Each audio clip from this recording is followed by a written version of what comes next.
Sobat sahamku, gejolak ekonomi global yang tiada henti-hentinya membuat harga minyak mentah dikhawatirkan kembali melonjak. Belum selesai konflik Rusia-Ukraina, ditambah lagi dengan ekspektasi pasar akan berkurangnya pasokan, kini harga minyak dihantui kekhawatiran gejolak yang terjadi antara Israel-Hamas. Lantas bagaimana proyeksi harga saham-saham energi ke depan? Kali ini kita akan mengamati valuasi sebuah emiten yang bergerak di bidang infrastruktur logistik, perdagangan dan distribusi bahan kimia dasar, distribusi BBM, dan pertambangan dan perdagangan batu bara. Perusahaan ini beroperasi di Indonesia dan Cina. Sebagian besar hasil produksi perusahaan ini diekspor ke pelanggan yang sebagian besar berbasis di Jepang dan Eropa. Kegiatan usaha perseroan terkait BBM adalah dalam bentuk distribusi. Perseroan mengimpor BBM untuk kemudian didistribusikan kepada pengendara bermotor dan nelayan dalam negeri untuk jenis BBM bersubsidi. Sedangkan BBM non-subsidi didistribusikan ke sektor industri, pertambangan dan pembangkit listrik. Adalah PT AKR Corporindo Tbk, sebuah emiten perdagangan olahan minyak bumi yang berkantor pusat di Jakarta. Untuk mendukung kegiatan bisnisnya, perusahaan ini memiliki 13 kantor cabang dan 20 fasilitas penyimpanan yang tersebar di seluruh Indonesia. Emiten dengan kode saham AKRA ini memiliki total aset sebesar 25,429 triliun, di mana aset itu berupa aset lancar 14,442 triliun, dan aset tetapnya sebesar 10,986 triliun rupiah.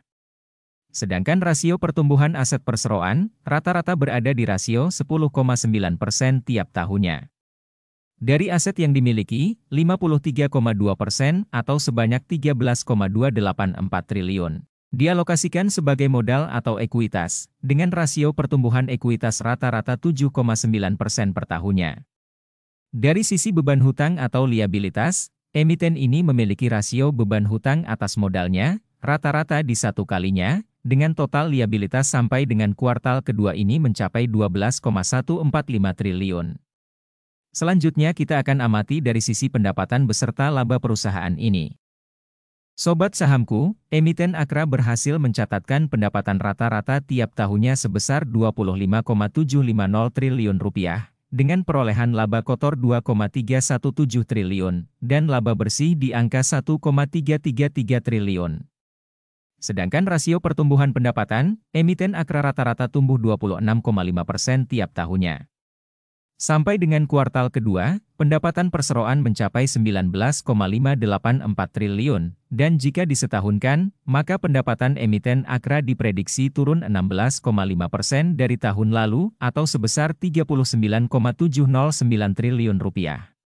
Dari sisi laba kotornya, diprediksi 3,619 triliun. Turun 14,9% dari perolehan laba kotor di tahun lalu.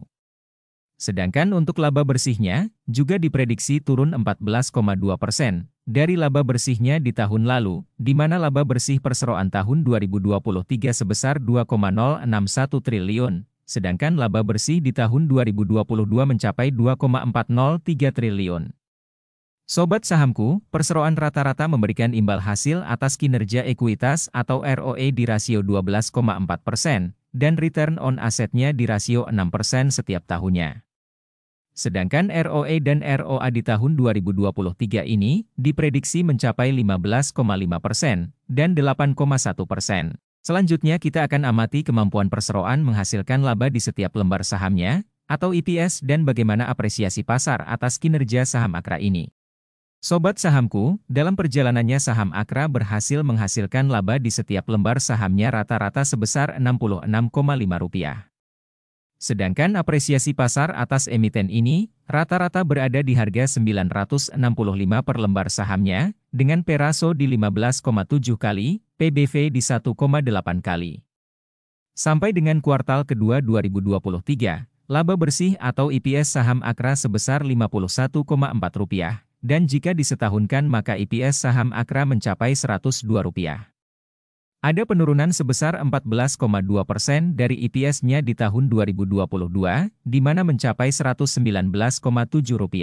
Sedangkan saat video ini dibuat saham AKRA diapresiasi di harga Rp1.140 dengan P/rasio 11,2 kali, PBV 1,7 kali. Artinya apresiasi saat ini sama dengan apresiasi rata-rata pasar di tahun 2022. Meskipun ada penurunan EPS di tahun ini, namun secara rata-rata, EPS saham Akra masih 34,8% lebih tinggi dari EPS rata-ratanya dalam kurun waktu 6 tahun kebelakang.